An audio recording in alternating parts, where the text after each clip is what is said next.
बिस्मिल्लाहिर्रहमानिर्रहीम। अस्सलाम वालेकुम नाज़रीन मोहतरम, मैं उमर फारूक हूं और आप मेरा फेसबुक और यूट्यूब चैनल उमर स्पीक्स देख रहे हैं। जनाब, फैसला कुन घड़ी शुरू हो चुकी है और अगले 24 से 30 घंटे जो आज रात से शुरू होते हैं ये इंतहाई इंपॉर्टेंट है आपके लिए, हमारे लिए, पाकिस्तान के लिए।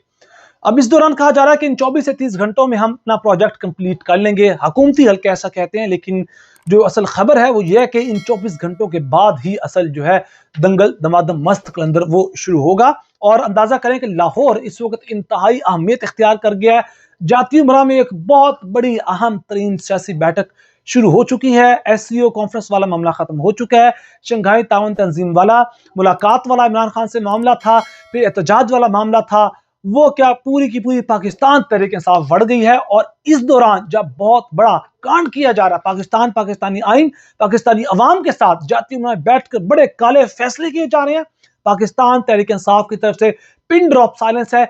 इसी पर जनाब इमरान रियाज खान ने कहा था, शर्म करो पाकिस्तान तहरीक इंसाफ की लीडरशिप वालों, ये खामोश हिमायत खत्म कर दो जो आईनी तरमीम की तुम लोग कर रहे हो, जो मुलाकात के मामले में आप लोगों ने किया, जो एहतजाज के मामले में किया। अभी सूरत हाल में आपको मैं बता दूं जो चीजें सामने आ रही है, कल सदर मुमलिकत आसिफ अली जरदारी साहब ने कौमी असम्बली का और सेनेट का इजलास बुला लिया और कल उम्मीद है कि ये कांड कर डालेंगे, ये आईनी तरमीम कर डालेंगे।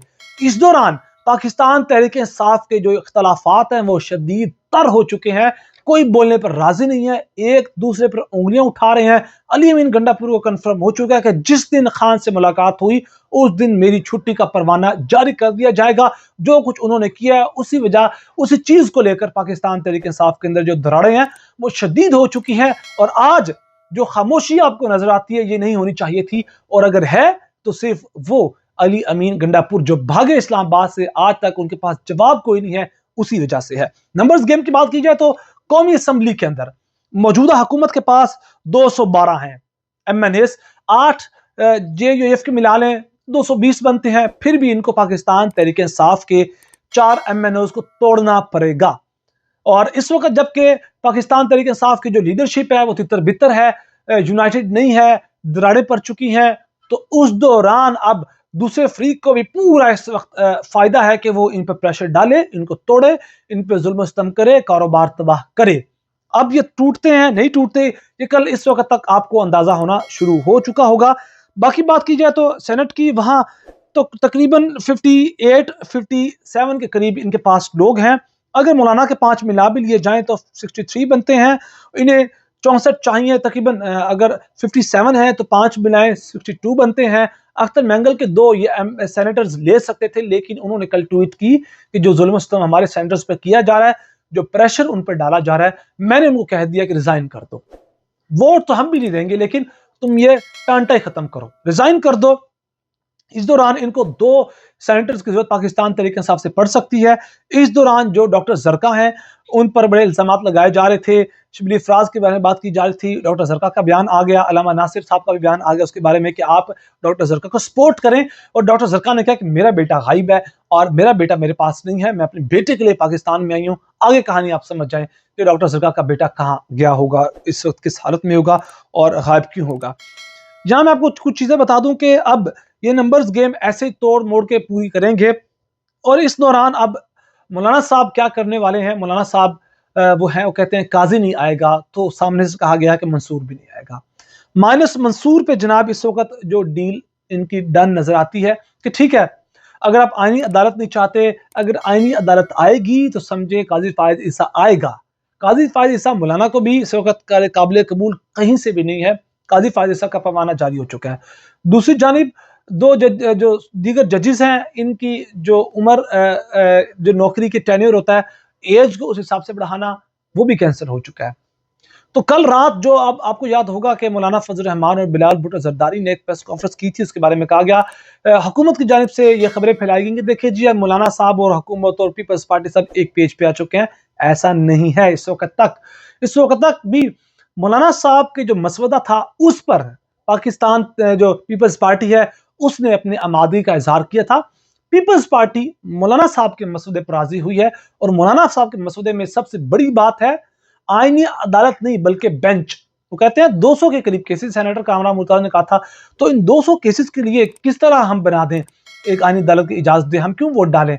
तो भाई साहब बेंच बना देंगे 5 जजेस का सीनियर तरीन मिल मिलाकर और वो मामला क्लियर हो जाएगा। आईनी अदालत नहीं बनेगी, काजी फायज ईसा नहीं बनेंगे। तो दूसरी जानिब से कहा गया ठीक है, अगर काजी फायज ईसा जो हमारी सिक्योरिटी इंश्योर करते थे, जो इस हुकूमत की सिक्योरिटी इंश्योर कर सकते थे, वो नहीं है, तो फिर जस्टिस मंसूर भी नहीं आएंगे, क्योंकि जस्टिस जो मंसूर है वो इनके गले की हड्डी बन सकते हैं। इनको डर है इस वक्त, उन्होंने कुछ ही बात नहीं की है, इनको डर है कि जस्टिस मंसूर अगर आए तो जस्टिस मंसूर ने आते ही इलेक्शन का ऑडिट करवाना है, और अगर इलेक्शंस का ऑडिट हुआ तो जनाब लेने के देने पड़ जाएंगे। बहुत सी चीजें इनके अपने लोग कह चुके हैं। इस दौरान जनाब अब जो चीजें सामने आ रही हैं, वो डॉक्टर मोहित पीरजादा ने जो है वो रिपोर्ट जो इमरान खान की आई है सेहत को लेकर, जिस पर बैरिस्टर गौहर ने बहुत इत्मीनान का इजहार किया, और इमरान खान की जो सिस्टर थी नौरीन खानम, उन्होंने कहा था कि भाई बैरिस्टर गौहर इस पर काफ़ी राजी होंगे, हम राजी नहीं हैं। डॉक्टर मोहित पुरज़ादा ने पूरी रिपोर्ट छानबीन पोस्टमार्टम कर डाला इस रिपोर्ट का, और आप जाकर उनका व्लॉग सुन सकते हैं। उन्होंने कहा था कि वो जो कान का जो मसला इमरान खान का पहले नहीं था, और कान का मसला मोस्ट प्रोबेबली इसलिए भी हो सकता है जब आप किसी को ठीक ठाक चपेड़े मराएं, बहुत हिट करें इस एरिया पर, इस साइड वाले इस वाले कान वाले एरिया पर, तो वो शां और वो जो प्रॉब्लम हो सकती है जो बहुत इरिटेटिंग हो सकती है। और उन्होंने डॉक्टर किसी को दिखाई वो रिपोर्ट, और उस डॉक्टर ने जो रिवील किया, और एक ट्वीट भी थी किसी डॉक्टर के नाम से, आई थिंक मुझे इस वक्त याद नहीं आ रही, उन्होंने भी कहा कि ये रिपोर्ट जो है ना, जो मैदे का मसला बनाया गया, ये बड़े कॉमन जो प्रॉब्लम्स बताई गई हैं, कान के अलावा, रूट कैनाल के अलावा, ये वो प्रॉब्लम्स हैं जब कोई आपने मेडिकल किसी का बनवाना हो, तो कोई आपको मर्ज ना मिल रहा हो, आप समझते हैं कि यार अब इसमें क्या कहानी डाली जाए, तो तब आप ऐसी चीज़ें डाल देते हैं कि मैदा ख़राब है, और ये छोटे मोटे मसले जिससे में दर्द है, कमर में दर्द है, सर में दर्द है, तो इस चीज़ों को रिपोर्ट किया जा रहा है। लेकिन डॉक्टर मोहित पीरज़ादा ने कहा कि काल कोठरी में इमरान खान को रखा गया है, अंधेरी कोठरी में रखा गया है, कोई किसी किस्म की रोशनी नहीं पहुंचाई जाती, ना सूरज की रोशनी है, एक्सरसाइज बंद है, वहाँ अखबार बंद है, कोई रिपोर्ट नहीं पहुंचाई जा रही कि इस वक्त पाकिस्तान के बाहर क्या हो रहा है, आपकी लीडरशिप जिन्हें आपने चुना वो क्या कर रही है। वो जो बैरिस्टर गौहर, जिनको शायद इमरान खान ने इसलिए चुना था कि शरीफ आदमी है, कोई दूसरा खेल नहीं खेलेंगे, और शायद ऑनेस्ट हैं, और फिर कानूनी लिहाज से भी आईनी और कानूनी पेचीदगियों को भी जानते हैं, उनको उन्होंने बनाया। लेकिन इस दौरान सब कुछ ठीक था, उनका शरीफ होना और शायद किसी हद तक बहुत एग्रेसिव ना होना, वो पाकिस्तान तहरीक इंसाफ के लिए थोड़ा नुकसानदेह इस वक्त साबित हो रहा है। जो इस वक्त भाई साहब जो सिचुएशन चल रही है इस वक्त, पाकिस्तान तहरीक इंसाफ को इमरान खान की ज़रूरत थी, और जब इमरान खान को इनकी ख़ास तौर पर सबसे ज़्यादा ज़रूरत थी, उसी दिन ये खामोशी के साथ बैठे हैं। इमरान खान ने कहा था कि जब तक जस्टिस मंसूर का नोटिफिकेशन जारी ना हो जाए, जब तक ये आईनी तरमीम वाला मामला बढ़ ना जाए, तब तक आपने कोई एहतजाज नहीं रोकना, कोई बातचीत नहीं रोकनी। तो ये किससे पूछ कर बातचीत कर रहे हैं, ये किससे पूछ कर एहतजाज रोक कर बैठे हुए हैं, ये किससे पूछ कर खामोशी अपनाए हुए हैं, ये बहुत से सवाल हैं। उनका जवाब उस दिन मिलेगा, और खड़ाक भी उस दिन होगा जब इमरान खान से मुलाकात होगी। बहुत सारा ख्याल रखिएगा, चैनल को जरूर सब्सक्राइब कीजिएगा। अल्लाह के बाद।